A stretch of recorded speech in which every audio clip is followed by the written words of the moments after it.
Selamat siang anak-anakku semua. Kali ini kita akan mengomentari proposal penelitian Cahyana Sagita.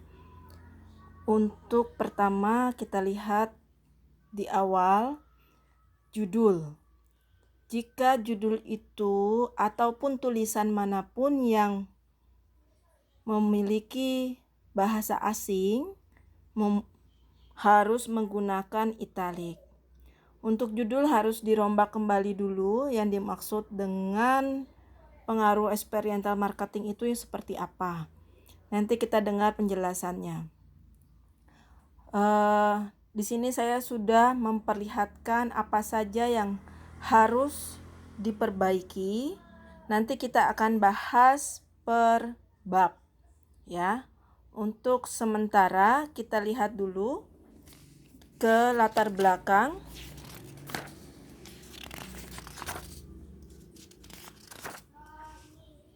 Sebaiknya kita gunakan bahasa Indonesia saja.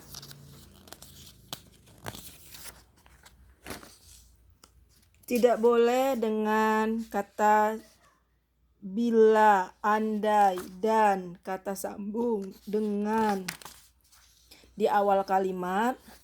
Dan di dalam latar belakang ini belum terlihat apa yang melatar belakangi dari penelitian. Latar belakang itu berisi tentang alasan perlunya dilakukan penelitian. Latar belakang dapat bersumber dari fenomena lapangan maupun bersumber pada research gap. Research gap di sini artinya apa?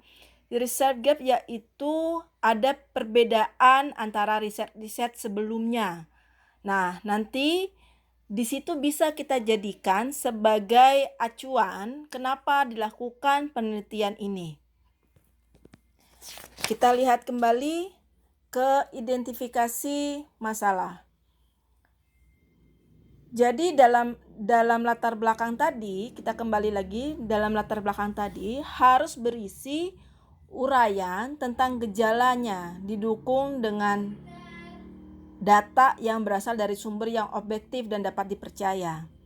Juga uraian tentang isu apa yang diangkat atau uraian motivasi peneliti seperti apa yang ingin dicapai. Sehingga bisa terlihat kenapa Anda mengambil topik atau judul penelitian pada bagian akhir latar belakang penelitian. Berikutnya identifikasi dan batasan masalah. Identifikasi dan batasan masalah itu sangat berbeda dengan perumusan masalah. Identifikasi dan batasan masalah ini adalah proses mengidentifikasi masalah-masalah yang diuraikan dalam latar belakang. Di situ menyebutkan secara rinci fenomena maupun riset gap yang berbeda dari penelitian-penelitian terdahulu. Nah, batasan masalah dimaksudkan untuk mempersempit lingkup masalah yang menjadi objek penelitian atau variabel yang diteliti. Nah, apa sih bedanya dengan rumusan masalah penelitian? Rumusan masalah penelitian ini merupakan intisari dari permasalahan yang akan diselesaikan dalam penelitian yang akan kita lakukan ini. Jadi hasil dari rumusan masalah itu akan mengarah kepada pertanyaan penelitian. Bukan seperti ini, hanya kalimat, bukan merupakan perumusan yang jelas dan spesifik. Jadi perumusan masalah itu harus jelas dan spesifik. Ya, kedalaman isu yang akan dibahas. Yang pertama dinyatakan dengan jelas, tegas, singkat, dan relevan dengan isu serta motivasi penelitiannya. Rumusan masalah dapat dikemukakan secara eksplisit dalam bentuk kalimat tanya atau secara implisit dalam bentuk narasi yang mengandung pertanyaan yang dilandasi oleh pemikiran teoritik.